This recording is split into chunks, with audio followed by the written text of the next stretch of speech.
За сайн байцгаана уу? Бүгдээрэнд нь миний бичлэгийг үзэж байгаа өдрийн мэндийг хүргэе. За тэгээд өнөөдөр ямар бичлэгний тухай ямар сэдвээр ярих вэ гэхээр Орос хотын тухай ярих болно. За би тэгээд ээжийнхаа шүпийг гуйж өмссөн. Амьдралдаа анх удаа шүп өмсөж үзлээ. Бичлэгэндээ зориулаад. За Орос хотуудын 52% заяа өвлийн үйлрэлд огт гэлтгүй эмэгтэйчүүдийн 52% нь өвөл ийм одоо амтны ийм үслэг идэл болгон шүпийг өмсдөг юм байлээ. За мөн Орос хотуудын дэлхийн хамгийн үзэсгэлэнтэй огт эмэгтэйчүүдтэй улс орнуудын нэг бол яалчгүй мөн. За эмэгтэйчүүд нь мөн айрамд одоо цэргийн алба хаадаг. За дундаж өндөр нь болохоор 167 см, дундаж биеийн хэмжээ нь 60 кг байдаг гэсэн юм. За тэгээд юу яадаг? Олон улс оронтой олон тал тийм соёлуудтай учраас дээр үеэсээ эртээр үеэсээ октоодтой хангай үзэсгэлэн болон одоо дотоод оюуных нь одоо тэр оюунд нь хөрөнгө оруулалт хийдэг. Олон хэд хэдэн хэлийг сургадаг. За мөн урлаг болон одоо спортын тийм чадваруудыг эзэмшүүлдэг юм байна лээ. За тэгээд бичлэгээ бас эвтэйхэн дараалалтай ярихын тулд за би энтэй ингээ удаан ярих юм бол ямар халаацах юм бэ?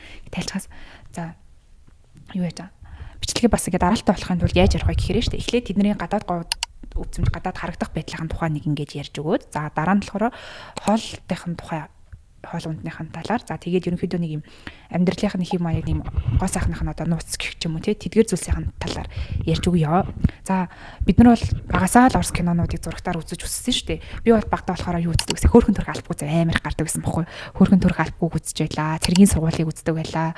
За тэгээд нэг юм Орос кинонд зөндөөл гардаг юм аа. Орос кино, Орос нэвтрүүлэг, Орос зүйлсгэлэр манайхан ч багасаа л юм Оростой холбоотой зүйлсийг бол үзэж үзсэн. Орос рекламуудыг аягүй үзэх дуртай байлаа. За Орос хотууд нь болохоор ихэвчлэн ийм одоо ийм блонд өнгийн шаргал өнгийн үстэй байдаг. Урт гоё гялалцсан шаргал өнгийн үстэй, цэнхэр өнгийн нүдтэй байдаг гэж байгаа. А гэхдээ мэдээж тэр олон үндэстэн одоо хүмүүс байдаг учраас хар бор шаргал одоо бүх төрлийн үс байдаг. Гэсэн эдгээр үсүүд нь болохоор Орос эмэгтэйчүүдийг бас ингэж төлөөлөх одоо зүйл юм байлээ. За тэгээд юу яадаг? Орос хотуудын өндөр бол нэлээд өндөр байдаг. Дундаж өндөр нь түрүүнд хэлсэнчлэн 167 см гэхээр нэлээд өндөр биерхүү гэсэн үг. За дүр төрхөд бол ихэвчлэн Европ дүр төрхтэй байдаг. Вестерн Европ буюу Славик хотууд гэж ярьдаг юм байлээ. За тэгээд юу яаж байгаа? Гой цэвэрхэн арьстай байдаг гэж байгаа байхгүй юу? Арьс нь болохоор маш гой цэвэрхэн. Тийм нүүрнийх нь одоо cheek bones гэж одоо юуг нь хэлэх юм бол хацрын яс хохроо тийм юугаар айгу бас алдартай. За тэгээд уруул нь болохоор амар зузаан уруул юм Оросд тренд гэж байгаа юм. Уруулаа амар томруулдаг охтууд нь юм урууландаа филлер шахуулдаг гэж байгаа. За тэгээд будалдаа болохоор харьцангуй жоохон юм натурал хийдэг гэсэн сормуус, хумс одоо уруулан дээр бол айгүй их акцент өгдөг гэж байгаа байхгүй нүдэн дээрээ. Тэгэхээр уруулны тийм филлер шахуул уруулаа их том харагдуулах дуртай. Нүдээ болохоор айгүй юм тодсгож сормуусаа бол хийлэгдэг. За тэгээд хумсаа болохоор маш гоё юм олон педикюрүүдийн газар Оросд их байдаг гэж байгаа гой сайхны тийм газрууд. За тэгээд октод нь болохоор ихэвчлэн айгүй юм гоё эмгтээлэг хуцалдаг даашинж палааж Орос хотууд угаасаа л ингээл Орос хотуудын Instagram, Орос хотуудын TikTok-ыг үзэхээр ерөнхийдөө цаанаасаа л юм эмгтээлэг байдаг шүү дээ. Маш эмгтээлэг, элегант одоо тийм хувцалтай. За бэлэг цэцэг одоо тиймэрхүү зүйлстэй айгүй дуртай. Заяа. Ингээл угаасаа би ингээл дагдаг Орос эмгтээчүүдийг харахаар ч гэсэн айгүй их юм цэцэг, айгүй их юм хувцас, идэлэл ийм зүйлсэд айгүй ерөн дуртай заяа. Яг мэдээж тэр бүгдэрийг хийхгүй л тэгтээ ерөн нийтлэгтэй дуртай гэж байгаа байхгүй юу. Тэг хам бас ингээд нэг их инээдгүй гэсэн мэлээ. Орос хотууд бол одоо ингээл Америк хотууд эдгээр бол айгүй их юм одоо манай Монгол хотууд ч юм уу ерөн жоохон сэтгэл хөдлөлтөө гаргадаг шүү дээ. Тэгэхэд болохоор тухайн орны хотууд нь болохоор нэг их инээдгүй юм ихэмсэг ч юм уу одоо тийм байдаг гэж байгаа байхгүй юу. За тэгээд гоо сайхны одоо юм маск заскыг болохоор юм байгалийн гаралтай зүйлсийг айгүй хэрэгэлдэг гэж байгаа. Гэртээ маск хийж тавьдаг, гэрийн нөхцөлд айгүй их маск хийж үсэндээ юундээ бол арчилдаг. За тэгээд кефир гэдэг зүйлийг хэрэгэлдэг юм билээ. Тэрийг нь би бас сайн мэдгүй байгаа. Энд тэгтээ зургийг хаагаад оруулчих. Одоо нэг жишээ гэх юм бол арьсандаа болохоор кефир гэдэг зүйлийг зүгийн балтай холиод тэгээд бас турмериктэй холиод ингээд гутгаад тэгээд арьсан дээр ингэж цэвэрсэн арьсан дээр тавьчаад 15 минут болчоод угаадаг гэж байгаа. За нэг маскныхан жишээ шүү заяа. За тэгээд одоо болохоор хооллолтын тухайд ярихад болохоор бидний иддэг хоолнууд бол Орос хоол байдаг штэ. Одоо бэлинчиг байна, борш байна, нийслэл салаадыг болохоор оливер салаад гэдэг юм билэ. За тэгээд бор будааг бол айгүй хэрэгэлдэг. Өглөө өдөр оройдоо бор будааг болохоор хоолндоо өглөөний цайндаа одоо цэцгийн тостой хольж иддэг ч юм уу, зөөхөйтэй хольж иддэг ч юм уу. Бор будааг бол маш их хэрэгэлдэг заяо. Бор будааны ач тус бол маш их, би ч гэсэн хэрэглэх дуртай. За тэгээд халуун цай, өдөрт айгүй олон цай уудаг гэж байгаа хгүй. Цаг агаар нь магадгүй хүүтэн байдаг болоод ч тэр юм цайг бол маш их хэрэгэлдэг гэж байгаа. Ингүүл цайг бол маш их хэрэгэлдэг гэж байгаа байхгүй юу? Цайн гэхдээ зүгээр нэг хар цай биш, ногоон цай, одоо балжингаар цэцэгтэй цай, одоо бүхэл төрлийн хербал цай, зөндөл олон маш олон төрлийн цай байдаг гэж байгаа байхгүй юу? Тэгэхээр тийм олон төрлийн цайг бол хэрэгэлдэг гэж байна. За тэгээд загасны төрсийг өглөөний цайндаа хэрэгэлдэг. Талхан дээрээ төрсийг түрхээд иддэг гэж байгаа. За тэгээд төрсийг би бас бичлэг үзчихээ төрсийг яг одоо жинхэнэ төрс одоо үгүй яаж ялгадаг вэ гэхээр төрсөө юм хоолны халбан дээр хийгээд халуун ус гингүү цагаан өнгөт болчонгууд тухайн төрс нь одоо жинхэнэ төрс байна гэж ялгадаг гэсэн юм. За энэ за тэгээд юу яадаг гэж байгаа. Хоол номдон дээр шүү дээ тий. Өгөрций өндгийг болохоор маш их хэрэгэлдэг. Загас, үхрийн мах гэд зүйлсийг бол хэрэгэлдэг. Салааднуудыг айгүй хэрэгэлдэг. Салаадандаа болохоор бидний мэдих оливер салаад түүнээс гадна нөгөө хүрэн манжингийн салаадыг айгүй хэрэгэлдэг юм байлээ. Хүрэн манжингаа одоо жишээлбэл бас юм смути детокс болгож уудаг заяа. Хүрэн манжин, луван, алим 3-ыг нийлүүлээд за тэгээд ийм смути хийж уудаг. За тэгээд өөр гэвэл шүү дээ тий. Цэцгийн тосыг хэрэгэлдэг. Цэцгийн тос нь болохоор витамин А, Е ихтэй байдаг гэж байгаа.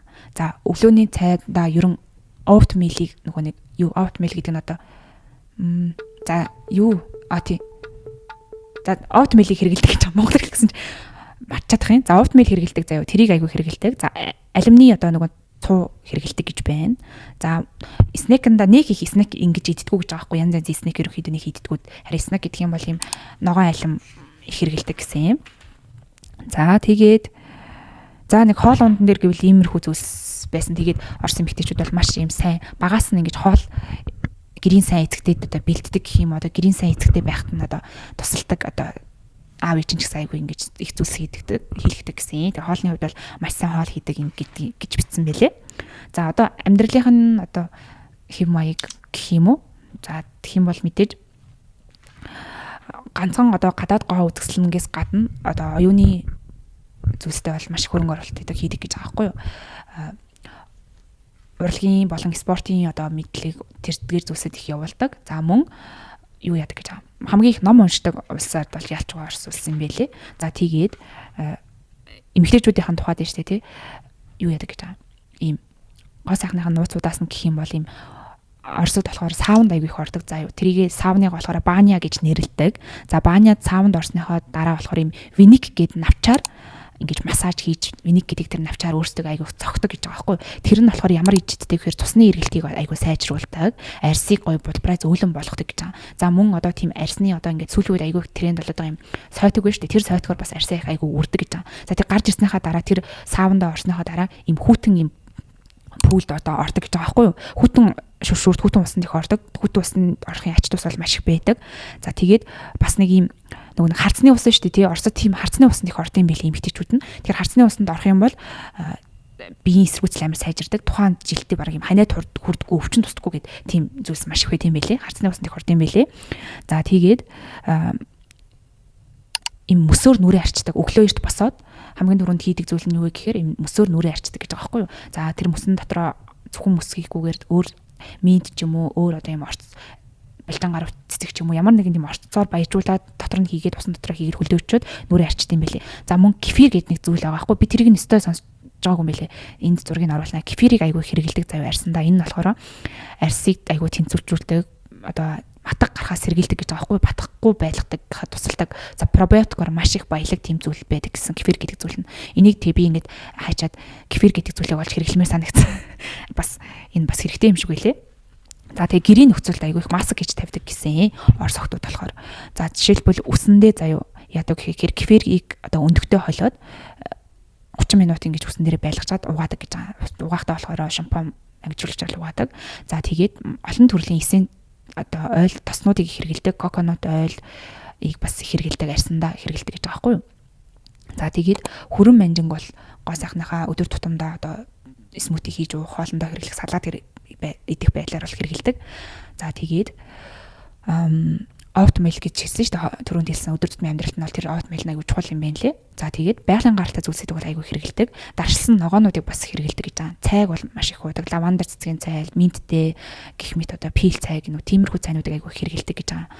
За нарнаас өөрсдийнхөө арсыг аягүй хамгаалдаг гэж байсан. За тэгээд хамгийн бас амьдралынхаа хэм маягуудын нэг бол өдөрт нойроо болохоор 7 цаг унтдаг гэж байгаа байхгүй юу? Удаан хугацаагаар унтдаг. Унтж байхад бол хүний арьс ус бүх юм гоё болдог гэдэгт айгүй одоо итгэдэг. За өглөөдөө бол хүйтэн шүршүүрт ордог.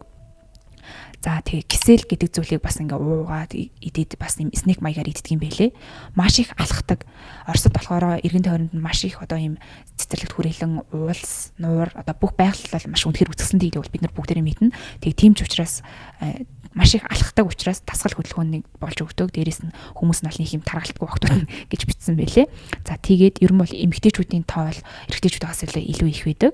За арьсаа болохоор бас юм кофений юугаар скрап хийж яд юм бэ лээ. Одоо арьсаа бол нүүрнийхээ арьстай тэнцүү ингээд биеийнхээ арьсыг бас айгүйх арчилдаг. За тэгээд өөрсдөө зориулж охтууд нь ийм хувцасладаг, өөрсдөө зориул зөндөө олон зүйлсийг авдаг.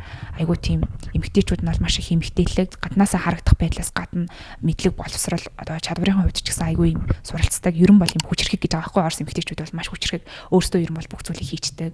Өөрсдөө бие дагаад юмаа хийгээд ингээ явдаг тийм хүчрхэг эмгтээчүүд байдаг. За мэдээж дэлхийн хамгийн үзэсгэлэнтэй охтуудын нэг бол ялцч байгаа орос ордог. За тэгээд би болохоор Оросд бол өөрөө очиж үзээгүй. Гэтэ очиж үзхийг маш их хүсдэг. Багтаа орос хэл сурч ирсэн ч гэсэн одоо ингээл орос хэл бол надад мартагдсан. Хэдэн юу яадаг. Гэхдээ Орос улсад очиж одоо Оросын талаар яг бодит байдалтай бол ингээд харахыг бол хүсдэг. Тэгтээ тэр мөрөөдлөөс биелүүлнэ гэж бодож байгаа. Тэгээд магадгүй та хэд маань энэ бичлэгийг үзсэн охтууд эмэгтэйчүүд одоо хүмүүсээс Оросд сурч ирсэн Орос охтуудын талаар яг илүү сайн мэдж байгаа бол доор комент хэсэгт бичиж болно шүү. Ийм зүйлс хадгалан хэрэгжүүлдэг ингэж харагддаг.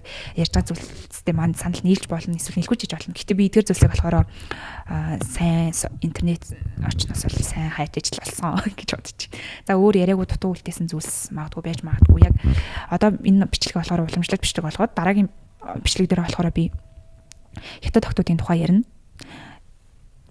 Хятадд бол би очиж байсан. 2-3 удаа очиж байсан. Тэгэхээр хятад охтуудын тухай ярина. За мөн интернет орчингоос би хятад охтуудын талаар бол хайж судлах болно. За тэгээд одоо энэ бичлэгтэйгээ ямар ч хамаарлага зүйл харахад бол би 25 онд бол подкаст хийж байгаа. За тэгээ подкастнда зориулаад та бүгдээ харж байгаачлан шинэ микрофон авсан. Одоо энэ микрофонтой миний бичлэг маань арай гоё тод сонсогдож байгаа гэдэгт найдаж байна. За тэгээд подкастынхаа нэрийг би бүр маш удаан бодсон байхгүй юу. Тэгээд би ярих зүйлс бол ингээд төрөл бүрийн зүйтэй талаар ярина. Гэхдээ мэдээж хамгийн ихэвчлэн подкастаа бол айгүй сайн бэлдээд амхандаа л нэр хайгаал нэр бодоол байгаа. Англиар хүү, монголоор хүү гэл бодоод байгаа. Нэр гэдэг бас айгүй чухал шүү дээ. Тэгээд та хэд маань бас подкастны нэр санал бичрэх гэхгүй. За тэгээд дараагийн бичлэгээр болохоор хэдүүлээ подкастаар уулзцгаая.